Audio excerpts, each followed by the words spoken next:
حضرت عثمان غنی رضی اللہ تعالیٰ عنہ حضرت عبداللہ ابن مسعود کے گھر آئے. یہ اس وقت آئے جب حضرت عبداللہ ابن مسعود سخت بیمار تھے اور موت و حیات کی کشمکش میں تھے.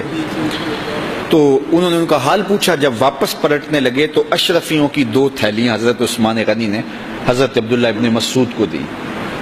تو حضرت عثمان کو تھیلیاں دیتے ہوئے دیکھ کر کے حضرت عبداللہ ابن مسعود صحابی رضی اللہ تعالیٰ عنہ نے کہا یہ کیا ہے؟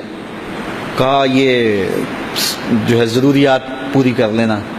تو آپ نے کہا کہ میں تو جا رہا ہوں, میری تو ضروریات ختم ہو رہی ہیں. تو کہا حضرت آپ کی بیٹیاں تو ہیں, بیٹا تو ہے نہیں, تو یہ آپ کے بعد آپ کی بیٹیوں کے کام آ جائیں گے.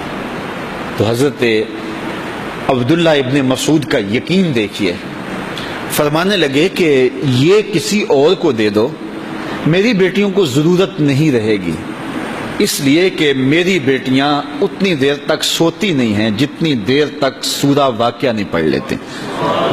اور میرے رسول نے وعدہ کیا ہے, اور یہ بات میں نے اپنے کانوں سے سنی ہے, کہ سورہ واقعہ جو ہے وہ فقر کو دور کرتی ہے, اور میری بیٹیاں سورہ واقعہ کی عامل ہیں. تو کہا کہ یہ پریشانی مجھے تو نہیں ہونی چاہیے کہ میرے بعد میری بیٹیوں کو رزق کہاں سے ملے گا جب ان کے پاس سورہ واقعہ موجود ہے. کہا یہ اٹھا لو اور جا کے اس کو دو جس کے پاس سورہ واقعہ نہیں ہے. تو روز سورہ واقعہ پڑھو, روز سورہ واقعہ پڑھو, تو دیکھنا رزق کے دروازے کیسے کھلتے ہیں. میں جب بھی گیا ہوں, اور اب بھی, کیونکہ میرے تو اتنے اخراجات نہیں, سادہ سی زندگی ہے, لیکن جامعہ کے حوالے سے ایک مسئلہ ہے, تو جب کبھی ایسا ہوتا ہے تو میں بچوں کو بٹھا کہتا ہوں سورہ واقعہ پڑھو, اور خود سورہ واقعہ پھر معمول بنا لیتا ہوں, تو پھر اللہ ایسی جانب سے رزق دے دیتا ہے کہ پتہ بھی نہیں ہوتا. تو سورہ واقعہ معمول رکھو. آخری بات, اور وہ حضرت سہل بن سعد الساعدی رضی اللہ تعالی عنہ کی مرویات سے ہے. شکا رجل الی رسول اللہ دیک المعیشۃ والفقر. ایک شخص حضور کی خدمت میں حاضر ہوا, کہا حضور تنگ دست بڑا ہوں, کثیر العیال ہوں, بچے زیادہ ہیں, ذرائع آمدنی تھوڑے ہیں, میرے لیے کوئی نسخہ ارشاد فرمائیے. تو آقا کریم نے اس کو کیا نسخہ دیا؟ یہ سب سے آسان نسخہ, اذا دخلت الدار فسلم علیہ.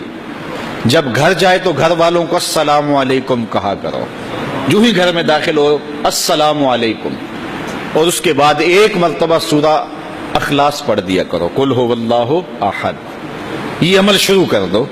تو کہا یہ بالکل آسان وظیفہ ہے, گھر جاؤ السلام علیکم, اور اس کے بعد ایک مرتبہ سورہ اخلاص. اس عمل کو نہ چھوڑنا, بلکہ فرمایا کبھی ایسا ہو تو گھر جائے تو گھر میں کوئی بھی موجود نہ ہو, تو کہا عمل کو پھر بھی نہیں چھوڑنا. فسلم علیہ, کہا تو مجھے سلام کہتے نا. وہ اپنے نام لیواؤں کو تنہا چھوڑتے کب ہیں, جہاں ہم دم نہ ہو کوئی وہاں سرکار ہوتے. کہا کہ جب کوئی نہ ہو گھر میں تو کہا عمل نہیں چھوڑنا, پھر مجھے سلام کہنا, اور پھر ایک مرتبہ سورہ اخلاص پڑھ دینا. وہ صحابی کہتے ہیں میں نے عمل شروع کر دیا, گھر جاتا السلام علیکم, گھر والے بھی خوش, اور اس کے بعد سورہ اخلاص بیٹھنے سے پہلے پڑھ لیتا.